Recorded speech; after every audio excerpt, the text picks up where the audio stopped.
ಇನ್ನು 17 ವರ್ಷಗಳ ಬಳಿಕ ಭಾರತದ ಕನಸು ನನಸಾಗಿದೆ. ಟಿ20 ವಿಶ್ವಕಪ್ ಗೆದ್ದಂತ ವಿಶ್ವ ವೀರರು ಇವತ್ತು ತಾಯ್ನಾಡಿಗೆ ಬಂದಿಳಿದಿದ್ದಾರೆ.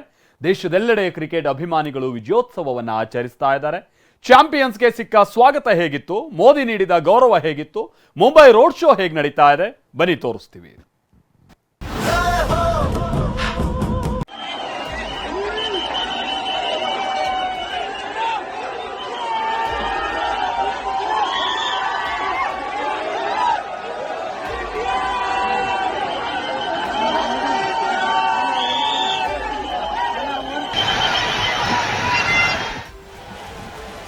ಸಾಗರವೇ ಬೆಚ್ಚುವಂತೆ ಸೇರಿದ್ದ ಜನಸಾಗರ, ಮುಗಿಲು ಮುಟ್ಟಿದ ಹರ್ಷೋದ್ಗಾರ, ಸುರಿಯೋ ಮಳೆ ನಡುವೆಯೂ ಸಂಭ್ರಮಕ್ಕೆ ಎಲ್ಲೆಯೇ ಇರಲಿಲ್ಲ.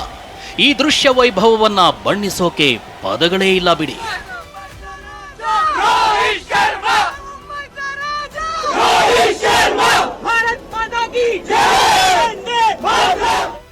ಇದು ವಿಶ್ವ ಗೆದ್ದ ವೀರರಿಗೆ ಸಿಕ್ಕ ಅದ್ಭುತ, ಅಮೋಘ, ಕಂಡು ಕೇಳರಿಯದಂತ ಅಭೂತಪೂರ್ವ ಸ್ವಾಗತ. 17 ವರ್ಷಗಳ ಬಳಿಕ ಟಿ20 ವಿಶ್ವಕಪ್ ಗೆದ್ದ ಟೀಂ ಇಂಡಿಯಾ ಆಟಗಾರರಿಗೆ ಸಿಕ್ಕ ಅದ್ಧೂರಿ ಸ್ವಾಗತ.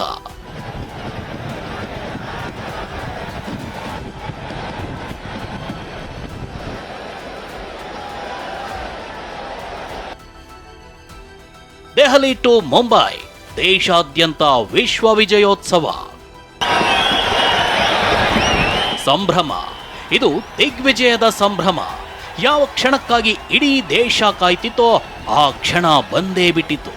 ಟಿ20 ವಿಶ್ವಕಪ್ ಹಿಡಿದು ತಾಯ್ನಾಡಿಗೆ ಬಂದ ರೋಹಿತ್ ಪಡೆಗೆ ಅದ್ಧೂರಿ ಸ್ವಾಗತ ಕೋರಲಾಯಿತು.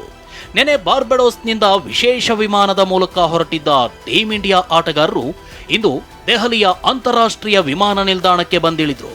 ಏರ್ಪೋರ್ಟ್ ಮುಂದೆ ಜಮಾಯಿಸಿದ್ದ ಸಾವಿರಾರು ಅಭಿಮಾನಿಗಳು ಜಯಘೋಷ ಮೊಳಗಿಸಿದ್ರು. ಆಟಗಾರರು ಅಭಿಮಾನಿಗಳತ್ತ ಕೈ ಬೀಸಿದ್ರು. ದೆಹಲಿ ಐಟಿಸಿ ಮೌರ್ಯ ಹೋಟೆಲ್ ಬಳಿ ಕ್ಯಾಪ್ಟನ್ ರೋಹಿತ್ ಶರ್ಮಾ ಸೇರಿದಂತೆ ಟೀಂ ಇಂಡಿಯಾ ಆಟಗಾರರು ಸಖತ್ ಸ್ಟೆಪ್ ಹಾಕಿದ್ರು.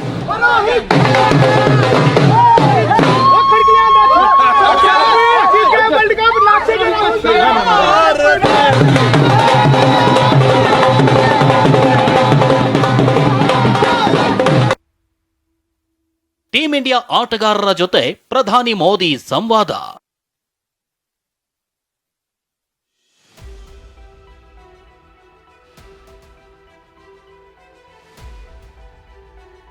ದೆಹಲಿಗೆ ಬಂದಿಳಿದ ಆಟಗಾರರನ್ನ ಪ್ರಧಾನಿ ಮೋದಿ ತಮ್ಮ ನಿವಾಸಕ್ಕೆ ಆಹ್ವಾನಿಸಿದ್ರು.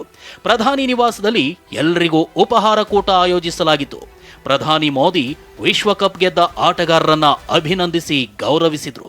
ಟಿ20 ವಿಶ್ವಕಪ್ ಟ್ರೋಫಿಯನ್ನ ಹಿಡಿದು ಎಲ್ಲರೂ ಫೋಟೋಗೆ ಪೋಸ್ ಕೊಟ್ರು. ಇದೇ ವೇಳೆ ಬಿಸಿಸಿಐ ವತಿಯಿಂದ ಮೋದಿಗೆ ಟೀಂ ಇಂಡಿಯಾ ಜೆರ್ಸಿಯನ್ನ ಉಡುಗೊರೆಯಾಗಿ ನೀಡಲಾಯಿತು.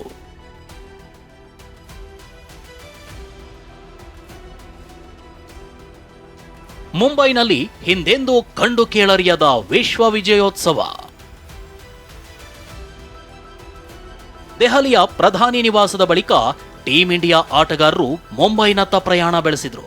ಮುಂಬೈನಲ್ಲಿ ಟೀಂ ಇಂಡಿಯಾ ಆಟಗಾರರಿದ್ದ ವಿಮಾನ ಲ್ಯಾಂಡ್ ಆಗ್ತಾ ಇದ್ದಂತೆ ನಿಲ್ದಾಣದಲ್ಲಿ ವಾಟರ್ ಜೆಟ್ ಮೂಲಕ ಸ್ವಾಗತ ಕೋರಲಾಯಿತು.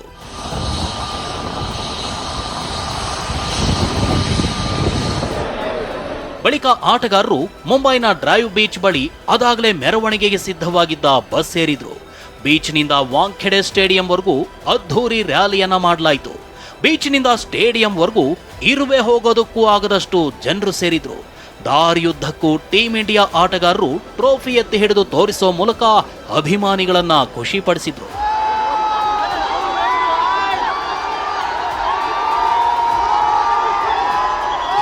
Bureau report, ಟಿವಿ9.